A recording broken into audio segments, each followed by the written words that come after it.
जय जिजाऊ जय शिवराय बांधवानो. तर आता बारामतीत ह्या लक्षानं राजकारणी लोकांच्या सांगण्यावरून म्हणायला काय हरकत नाही, आंदोलन उभा केले. कारण का हा मराठा समाज आरक्षणामध्ये गेला ही त्यांना देखवत नाही.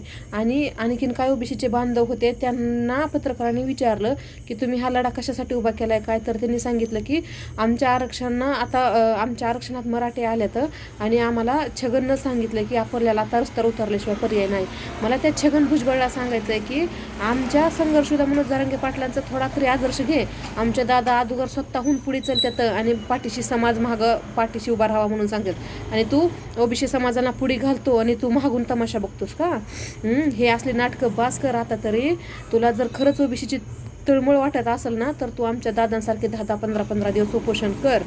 शेवट सरकार काय निर्णय घ्यायचा ती घेईल.